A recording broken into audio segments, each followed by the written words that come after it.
Hello, everyone. I am Leanne Maciel with Poets and Quants. Welcome to our Online MBA admissions event. In this session, we're joined by four impressive alumni from top online MBA programs around the country. We have Candace from Indiana Kelley, Brandon from Purdue Daniels, Roy from Gies, and Kylie from Michigan State. Over the next 30 to 45 minutes or so, the five of us are going to chat about their professional journeys, why they chose the online format, their particular program, what they learned, what they were surprised most about, and the impact on their careers to date. For those of you who are joining us live, please do feel free to use the Q&A button down at the bottom of your Zoom screen to ask any questions that you may have for the panelists, and I will do my best to get those addressed during our time together here. So with that, let's get started by getting to know our panelists a little bit. And Candace, I'm going to start with you. So if you would just give us a very brief introduction, your professional background, your current industry and role, and a fun fact about yourself. Sure, yeah. Thank you so much for having me. And I'm so excited to be able to talk about the Online MBA program.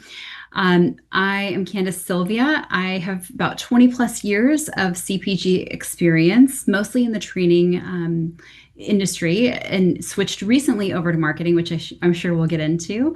So I work in beauty and specifically hair care right now. I oversee a team called Alterna Hair Care, both the sales and marketing side, which is a company owned by Henkel, very large company out of Germany, like a P&G of Germany. Think of them if you haven't heard of them before. And so that's my role. Actually, I was just promoted today or yesterday. So my new role is Senior Director of Marketing and Commercialization.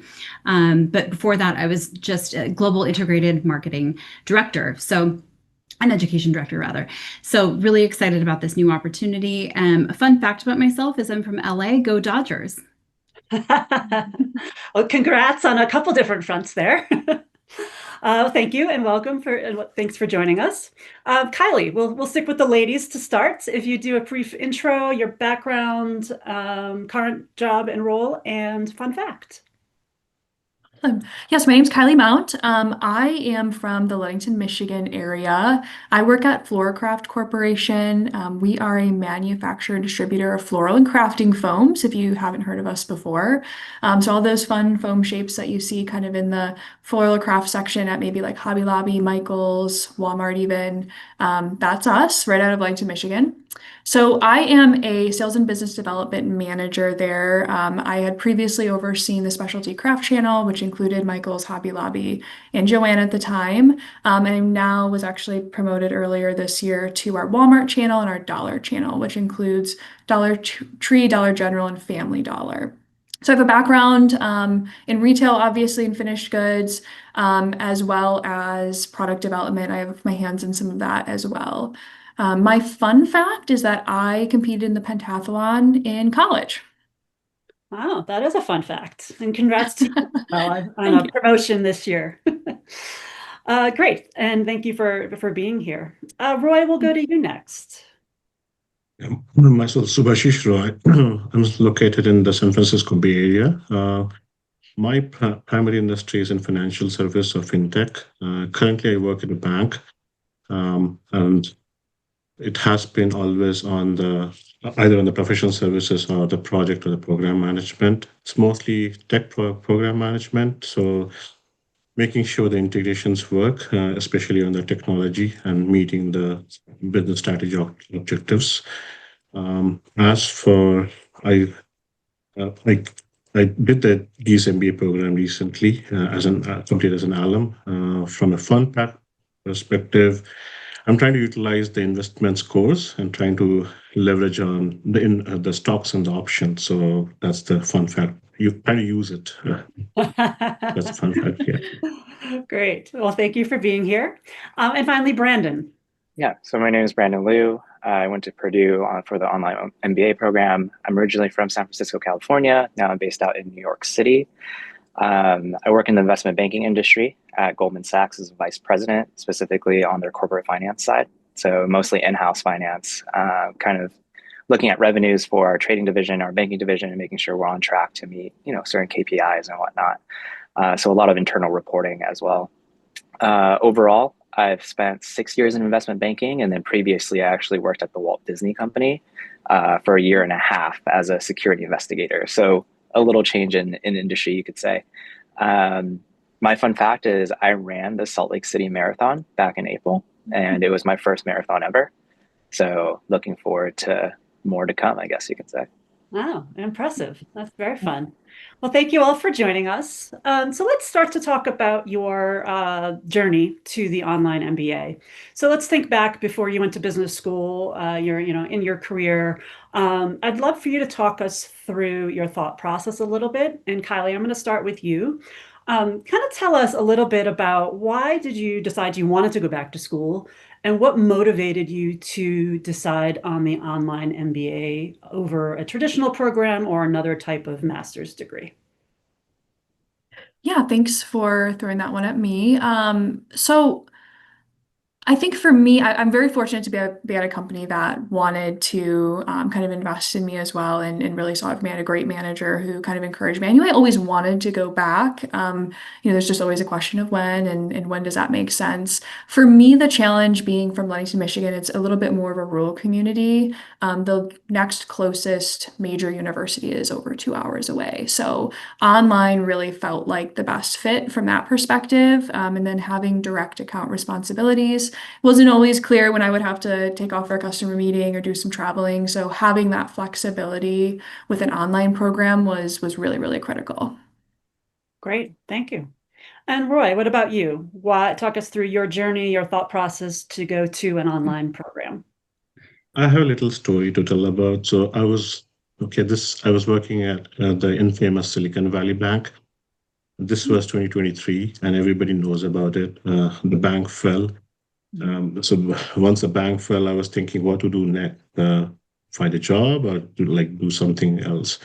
That's where I started exploring the not the career opportunities, the career enhancements.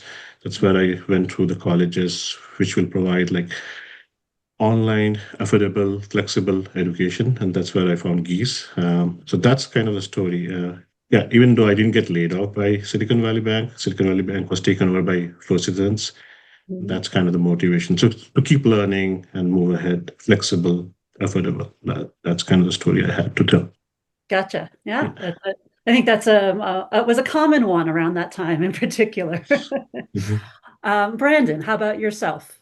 Yeah, so kind of like what everybody has been touching on is like that flexibility aspect. For me, particularly in my career, I was already at Goldman Sachs. So going into it, it was like, okay, I'm already in finance. I studied finance as an undergrad. I have my master's in accounting. What's really realistically next for me in my career? And it was that kind of leadership aspect to it all. And traditional MBA programs, you obviously are full-time or part-time. And unfortunately, I can't do part-time with our workload.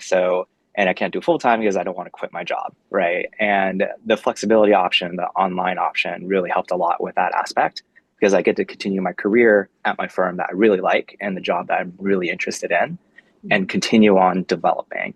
And I think that was like the main selling point for me, was that I was able to build my leadership skills from the online MBA program, but then also continue doing what I love without actually taking a step away and learning about it and developing that skill.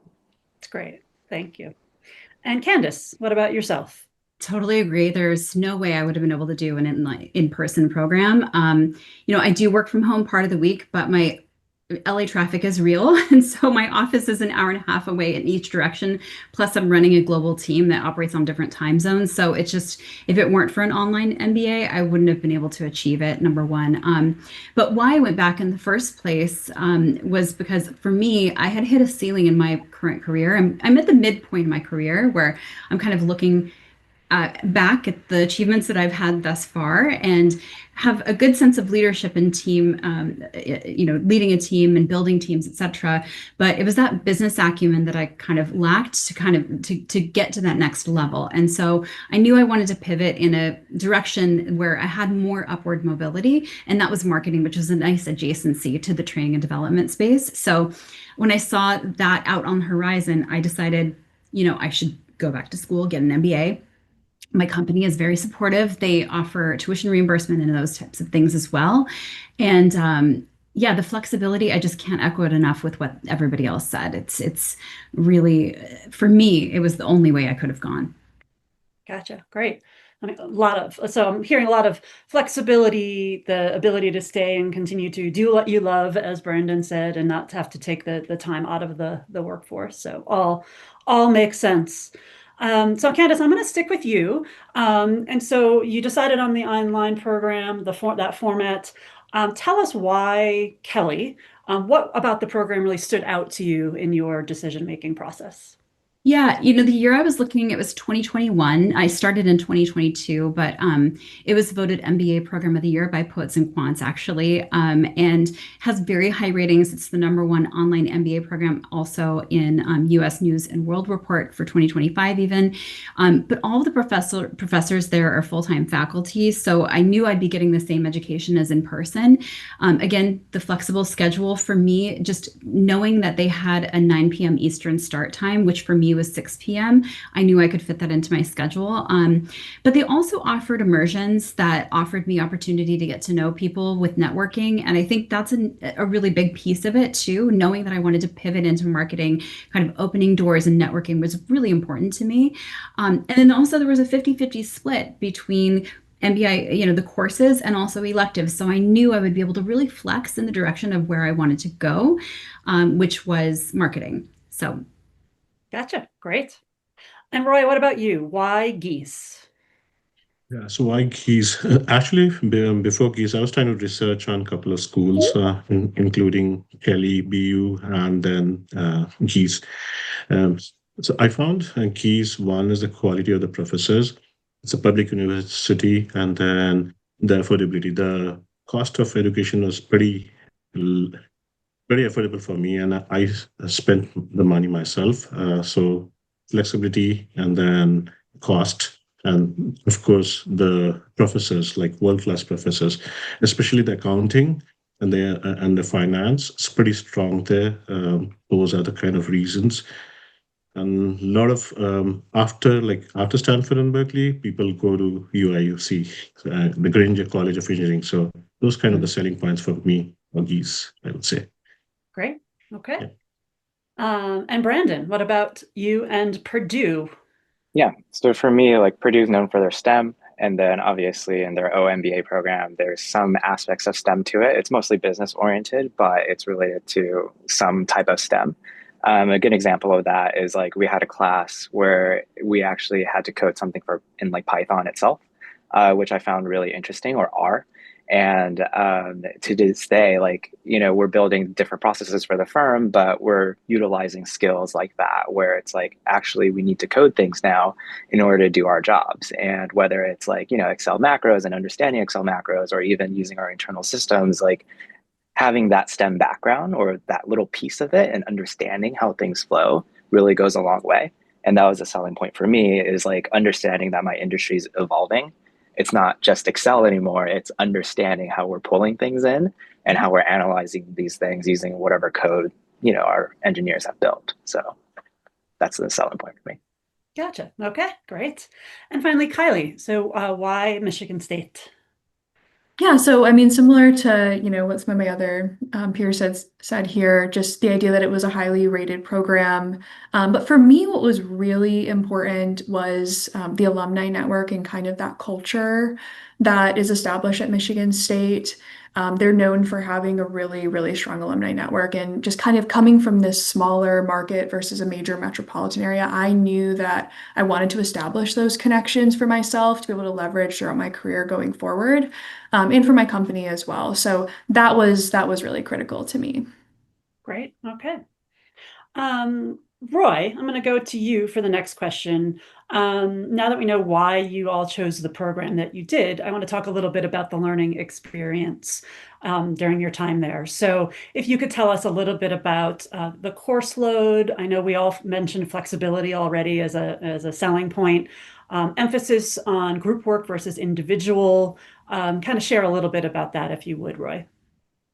These you can do the program within 5 years. I kind of tried to accelerate it. I took like 2 courses, 3 courses, and did it within 18 months. But that's the flexibility. You can do within like 18 months to 5 years. Then there are group assignments, then there are individual assignments. The group assignments, you get a group of people it's just not US, across the globe. So folks from Singapore, Dubai, it's pretty intensive. So it's like 8 weeks class, and via the Canvas and as well as the Coursera platforms. It's pretty intense. And then there are office hours by the professors and the TAs.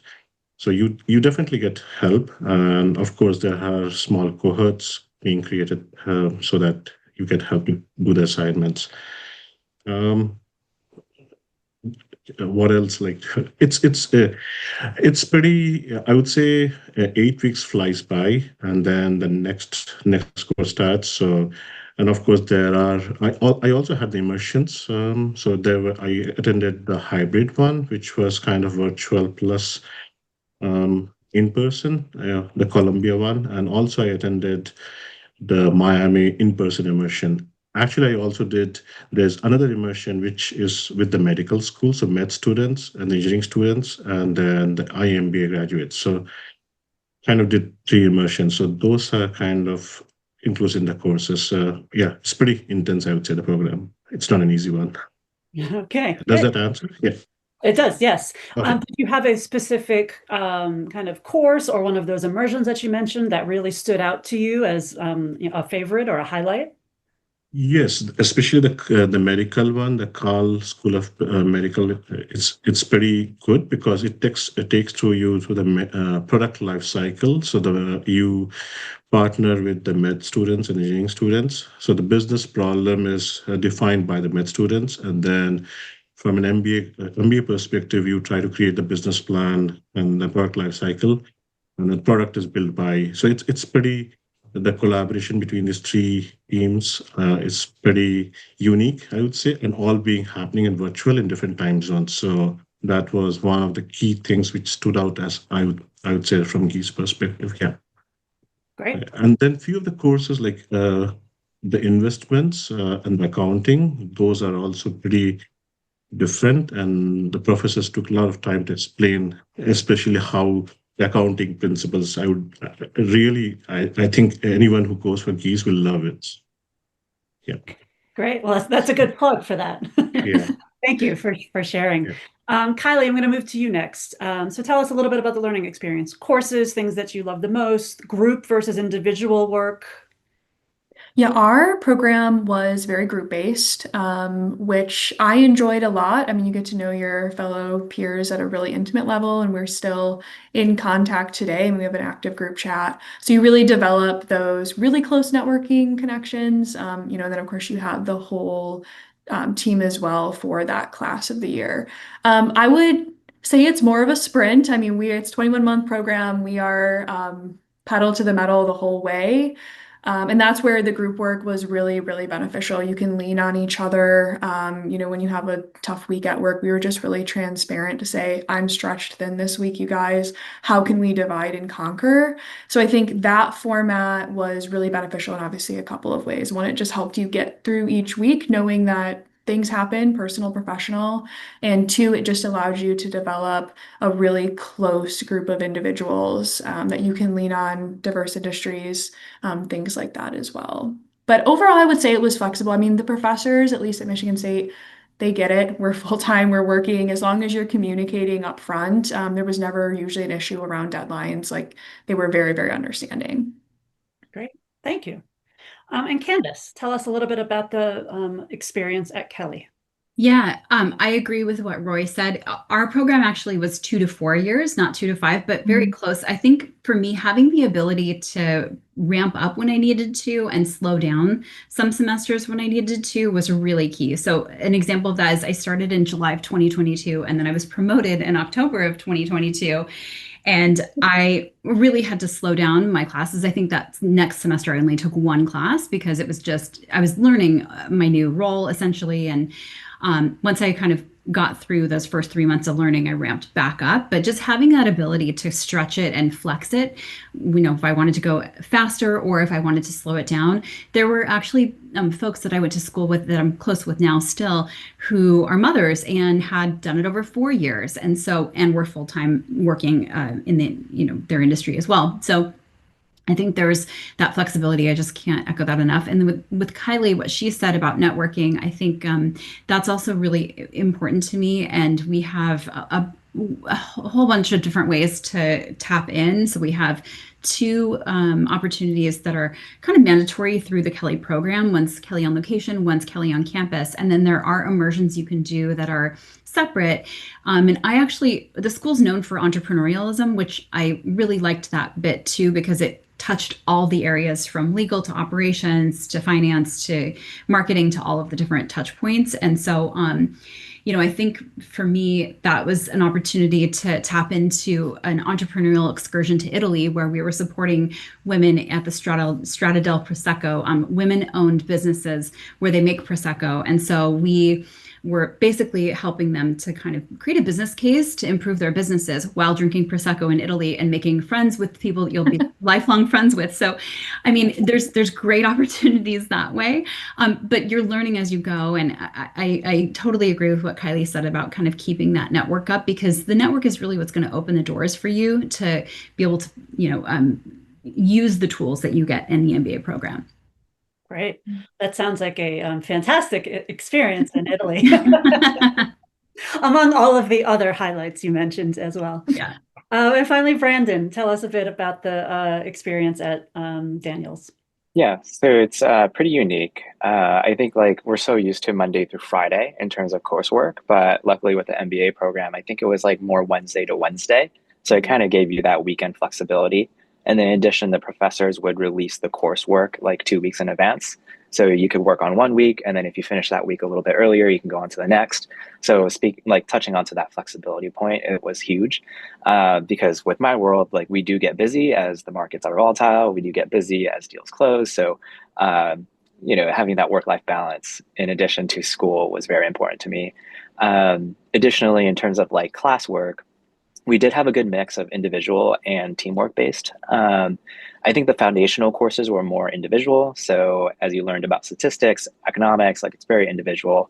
But as you got into the foundational MBA courses where it's talking about business and supply chain or marketing, we had more teamwork. And the teamwork was actually more simulation work where we worked together as a team. And using the marketing class as an example, we had a product. We did different metrics to it, whether we invested in the development of the product or the advertising of the product or pricing development. It would flux your performance versus the other teams in that class. And that was pretty fun to kind of go through. But every single class was like that, whether it was economics or statistics, etc. One of my favorite courses at Purdue was actually negotiations, where we actually had to get into different groups and try to negotiate whatever the topic was at hand. One example was we found a teapot in a garage sale and we had to negotiate the best price. So we had talking points on our end, if you were the buyer, as to what your price point would be, and the seller, what their price point would be. And we weren't given the results of who had the best offer until the very end of that. And I think that was one of my more beneficial classes at Purdue that I still take on today in my daily life. So. That's cool. That's one of my favorite classes in business school too. Okay, we're going to stick with you, Brandon. Surprises. Was there anything, I'm sure you all had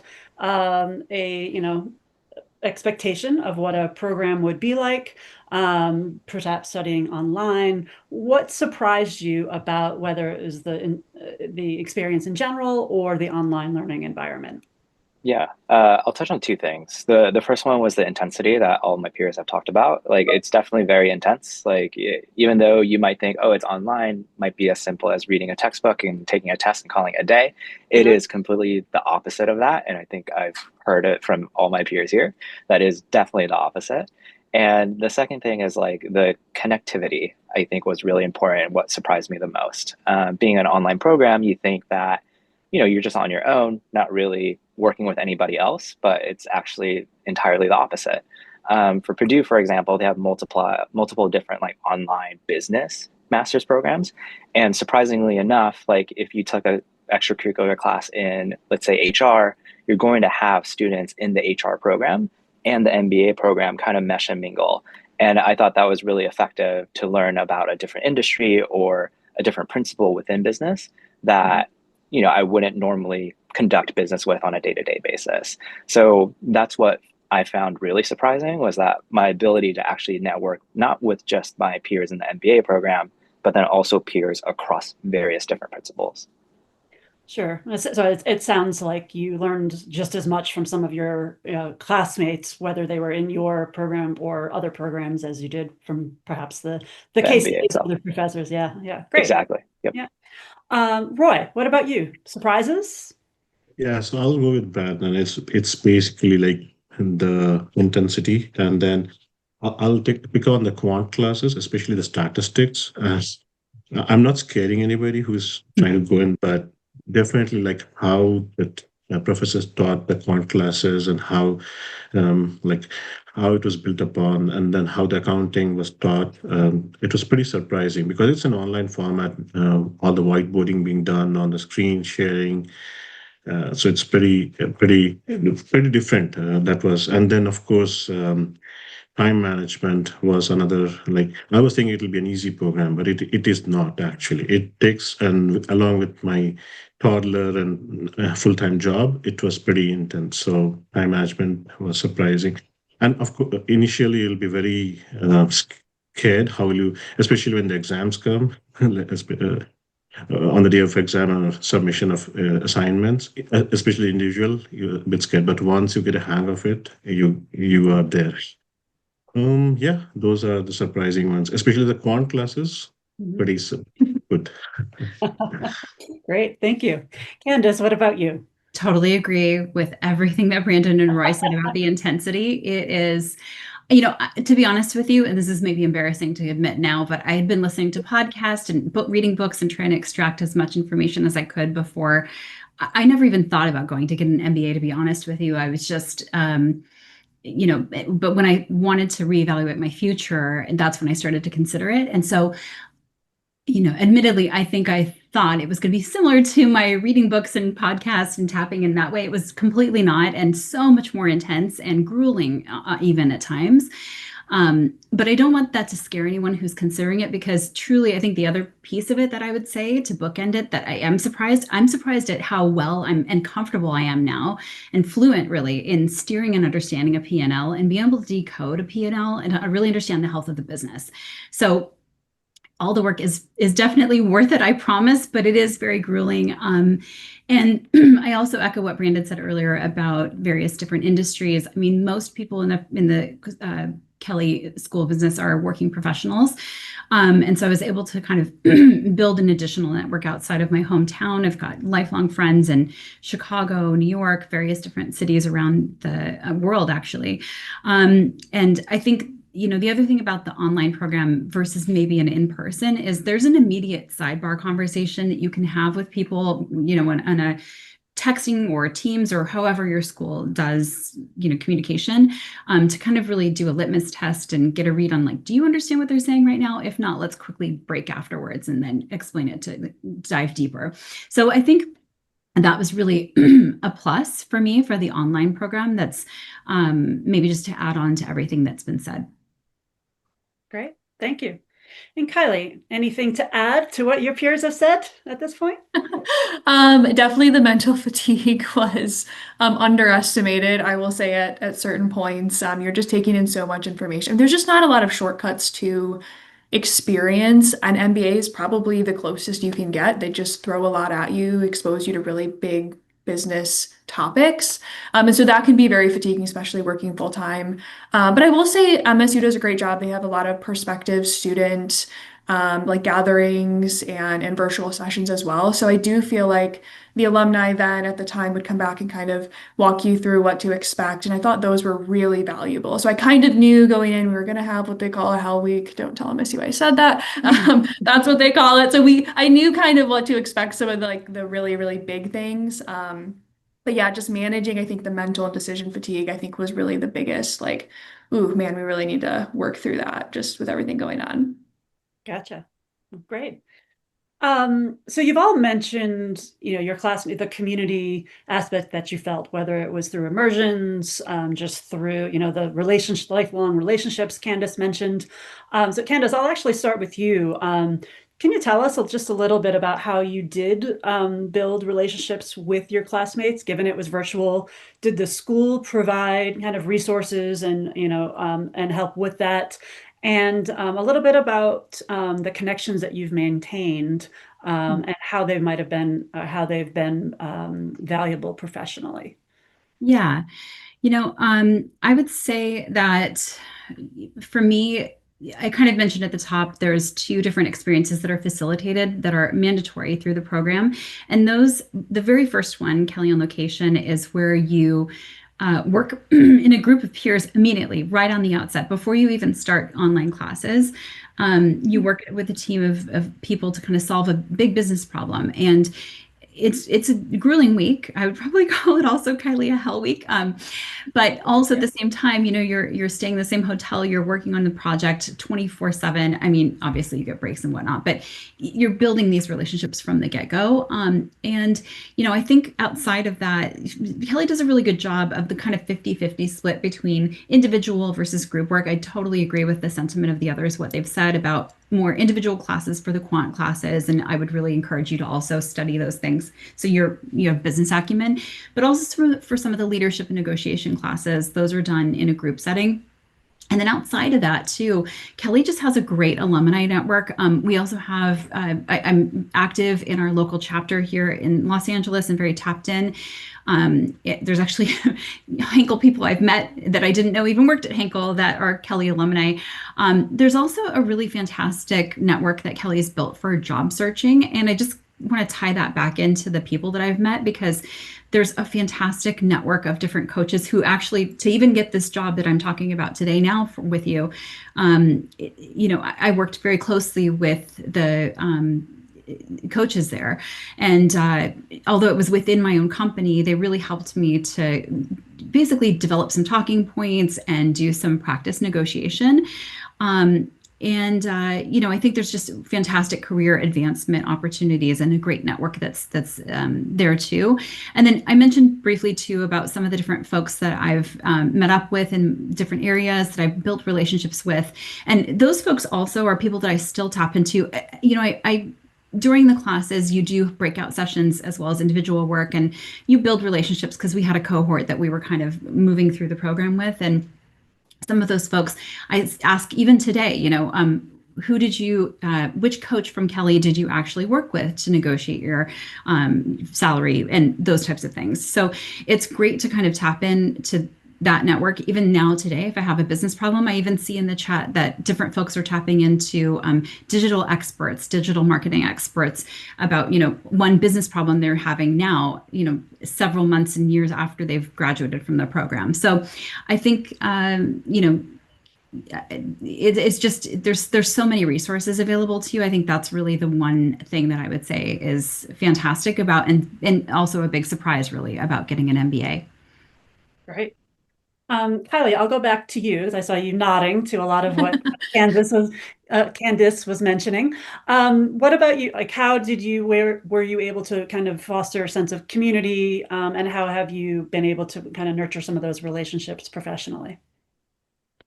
Yeah, so obviously there's just a ton of networking opportunities, a lot of different chapters, different associations that you can be a part of. But I would say in the program itself, we were really intentional as a group, and then even some of our adjacent groups when we do projects of just holding very strict like weekly meetings. When you're online, I mean, you just don't have those casual interactions, not always. So you do have to have some level of intentionality behind it. So just holding a weekly meeting, being very strict with ourselves to be like, and even if we don't have schoolwork to talk about, let's talk about our professional lives. Let's talk about personal, there's just anything that's going on and just building those connections on a little bit of a deeper level, which is something that I value a lot as well. So those are really important to us and really kind of let us lay that foundation. So that way, when we do leave the program and we're not forced to be together as often, we still have those connections to draw back on, even just aside from the program itself. Right. And Brandon, what about you? Yeah, I'll take a little darker turn, but you obviously struggle together. That's the number one thing. So, going back onto the remark about like quant classes, like if you're going through very, very difficult classes together, you're going to struggle together. And I think that's like one way how I kind of networked my way in is like, hey, are you struggling with this topic too? Because I am. And then from there, building a natural relationship of like, hey, what do you do? And then like going from there and solving that problem together. So a lot of like the relationship building, I would say, especially at Purdue, is like you're struggling together, you're going to build a relationship together. And I think that was like super key and not like, unintentional. It's very intentional at the end of the day. And through the struggle, you're like, okay, we obviously have similar kind of understanding of things and building a relationship that way. I think in general, too, in regards to like the classwork and just getting to know different industries was very beneficial. I think I talked about this in the prior question, but I had nothing to do with HR. And actually taking the HR elective and forcing myself to actually learn the inner workings of everything and like, people management and like salary negotiations, what goes into the budget, whatever. All of that was very keen to kind of the next step in my career. And I think if I didn't kind of take that opportunity and network my way in of understanding all the ins and outs of HR with the other HR students or MBA students, I wouldn't be where I'm at today. And that was like kind of the natural, I would guess you could say, progression into that ever learning is like, if you have that need and that want for your next step, whether it's at any of these schools, just having that natural curiosity will drive those connections. Right. So misery loves company and exactly. Got it. And Roy, finally, how about Gies? I think my peers spoke most of it. I will just add the platforms which Gies enabled. So we had the workplace, the Facebook workplace, which had a chat mechanism. And then, of course, we have the MS Teams, which we used on a weekly or every basis for the meetings. And then, of course, the WhatsApp groups kind of build the communities now. So we have a lot of WhatsApp groups now to continue to the alumni after the program. So there's this IGPA, the student board, which has created kind of a community to keep in touch across the alumni. And of course, there are a lot of portals also. So just carry forward the networking, like how to keep people network. Also in Bay Area, we have a big network for Gies itself. Nothing more to add there. I think that's intentional. Yeah. Great. I'd like to add too for MSU, one of the things I left out is they do facilitate at the beginning and the middle and then kind of toward the wrap up, different team building activities, which really helped us kind of initially make those connections. And then throughout, they would just kind of keep us going. We had a team charter that we were encouraged to make in the very beginning because we are so heavily group based. A lot of the work that we do, obviously those foundational courses were individual, but they also built in group work to those as well. So they did try to facilitate that throughout, which I thought was helpful. Right. Yeah, we also had at Gies the team charter, especially the program capstone. Yeah. Great. Roy, because you mentioned a toddler earlier, I was going to start with you about work-life balance.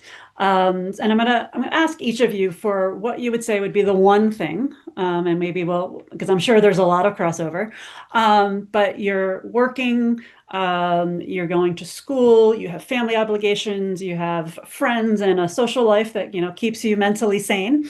What would you say would be the one most important thing or tool, perhaps, that you used or prioritized to help ensure that kind of work-life school balance? And Roy, I'll start with you. Yeah, that's a very difficult one, and I had to manage it. Yes, so time management is pretty important. So for me, the deadlines kind of drove the time. So we had the Tuesday end of the day PST timeline of I think 10 a.m. PST and 12 a.m. CST. So that kind of drove the timelines. Tool, yeah, it's the Canvas assignments. That's kind of the tool. But mentally, I used to do the individual assignments, especially on a Saturday or Sunday, and submit at least a version so that I have something. I don't struggle on a Monday. So that was my goal.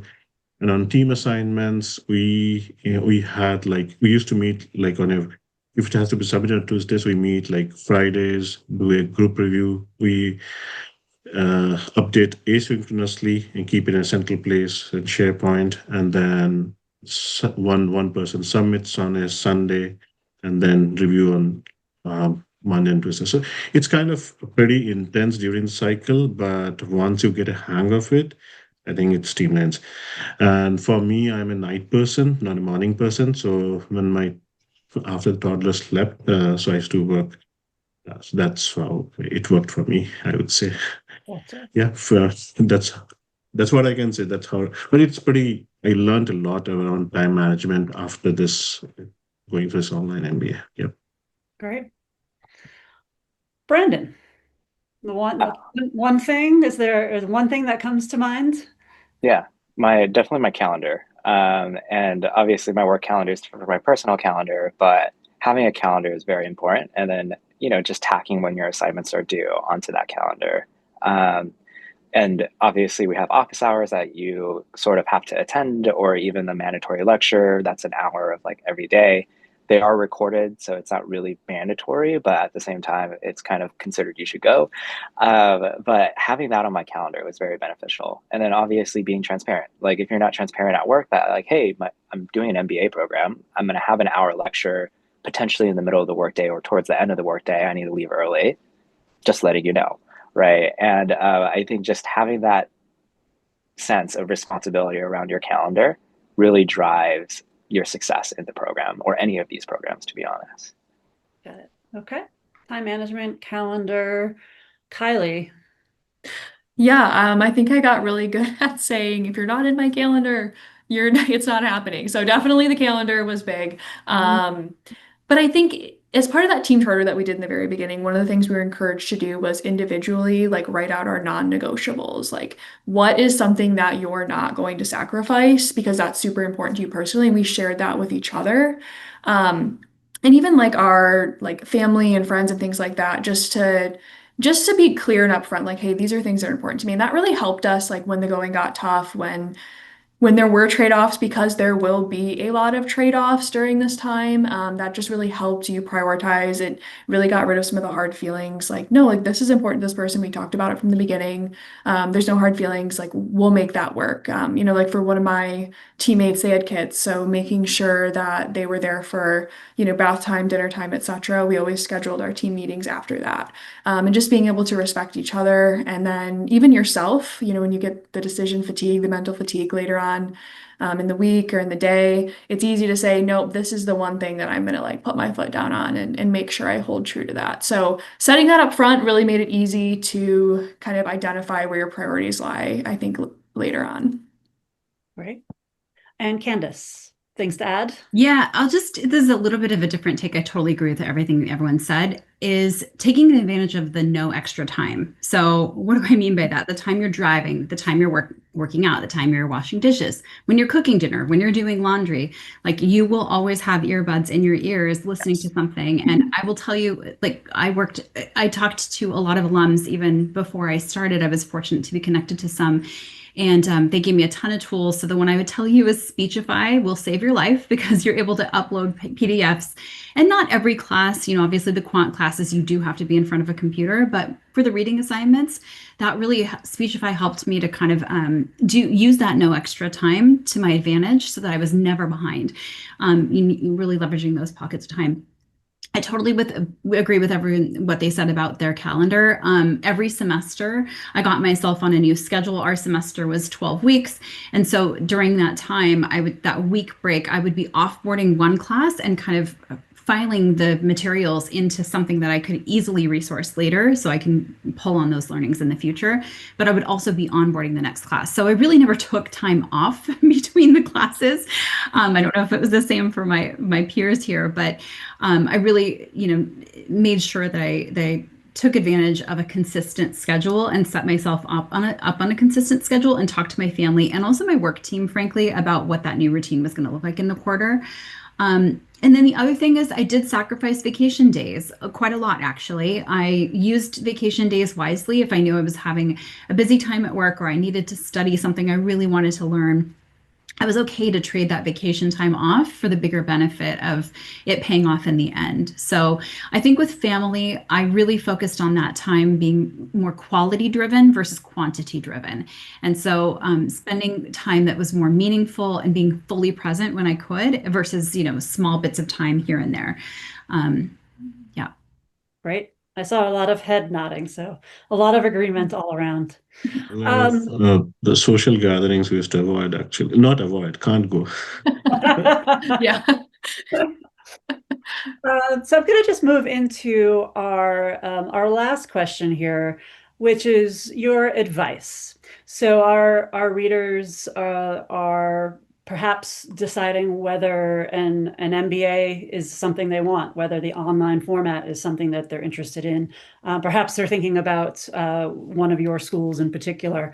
What would be your piece of advice as they decide on their next steps in the business education journey? And Brandon, I'll start with you. Yeah, it's a loaded question, but I think in general, it's realistically the understanding of what you need at the end of the day, right? If we go back to my introduction, what I needed was kind of this leadership experience or being taught the soft skills that necessarily you might not learn on the job. And for me, it's like, okay, I like the industry I'm in. I like my current role and my firm. I'm not going to leave that. It's hard to find something that you like and, bode well with. And having that flexibility of attending an online MBA program that also teaches me the soft skills that I'm looking for, in addition, like the schoolwork that I'm interested in, negotiation, for example, leadership or HR, like all of that was just plus signs for me that says, okay, I should definitely pull the trigger on this. And then having conversations with my management and my leadership that like, hey, I really want to do this. Will it impact my career at the long run? And will it help my career? Right. And having that transparent conversation, upfront conversation is really important. And I think that's something that everybody, if they're considering an MBA program, whether it's online or in person or any of these programs, at the end of the day, you have to have that conversation with your management and with yourself, right, about what your needs and wants are, because you understand yourself the best. Mm-hmm. Right. Candace, what about you? Your advice? Best advice I can give you is that the time's going to pass anyway. So, you just kind of have to ask yourself if you would rather equip yourself now for the future you want to create or, let those years pass. They're going to pass regardless. So I'm not sure how other programs work, but basically, even if you do a class at a time, it'll fit your life. And if it takes 4 years, like I said, those 4 years are going to pass anyway. So I think with regards to the financial investment, yes, it is a financial investment, but you have to think about the long term of what kind of income you're going to be bringing in the future. And I think the ROI is for sure there, and it will offset all of that. I think, for me, like I mentioned at the top, I'm midway through my career. I'm kind of looking at the back half and what I wanted that to be. And I just only wish I had gone for it sooner. You'll be really amazed at how many tools you're going to walk away with. And, for me, just as an example, I use all of the different pieces. I work with legal to negotiate trademark agreements globally. I work with analytics to make decisions that are based on logical fact instead of feeling decisions. I work with operations to help understand manufacturing and the inventory footprint. And so I would say, and then the finance piece I mentioned too, with steering the P&L. So I think, that's really my best advice is just question if, where do you want to be in 4 years / maybe even 10 years? And what else could you be doing with those 4 years? And if you feel like you could use those 4 to, maybe you do want to do the MBA in 2 years, and that's even better. You'll get there faster, but that time is going to pass anyway. And just think about where you ultimately want to be. And if this will help you get there. Great. That's a great filter to look at this decision through. Yeah. Kylie, what about you? What about your advice? Yeah, I mean, I think Brandon really nailed it, at least from my perspective, just making sure you understand yourself enough to know what you need. And that's conversations with your company, especially if for me, it was the same thing. I wanted to stay with my current company. So making sure you have their support. Go to the prospective student sessions. I mean, they really have the insight to get a feel for, do you think you'll kind of like the atmosphere there, the culture, what experiences did they have? I think that's really just the best way, just like we're talking about it now, to understand what to expect. And then I think the other important piece that I really took away from this was really kind of leaning into your strengths and other people's strengths, like realizing that some people just naturally get the finance piece of it. Some people just naturally get the marketing piece of it. And that's okay if that's not your natural inclination. Doesn't mean you shouldn't continue to learn and work at it, but don't be afraid to lean on each other, because everybody brings great expertise to the table, and that's a leadership skill as well. So being able to know, identify people's strengths and leverage them to get the best outcome really is a big takeaway. And I would say my last piece is get some really good blue light glasses because you will probably need them. Very practical advice. Thank you. And Roy, finally, your advice. So if somebody has like thinking about going for an MBA, I would say I would go with Candice, like go ahead and jump in. You'll survive. Okay, it's just a matter of time. Yeah, so most of these programs nowadays like have an AI flavor also nowadays. So AI, healthcare innovation, then operations, finance, marketing. I think anybody who wants to learn how a business or a firm operates should go ahead. I would say, and don't worry about the quant skills. You will get there. That would be my advice, in short. Yeah. I'm sure that a lot of people appreciate that piece of advice. Yeah. Well, thank you all so much, Kylie, Candace, Roy, Brandon. This was a great conversation. And you are the shoes that our readers are aspiring to fill. So we appreciate your insight and sharing your experience with us. So thank you for joining us. And those of you who are watching, thank you for joining the Poets and Quants Online MBA admissions event.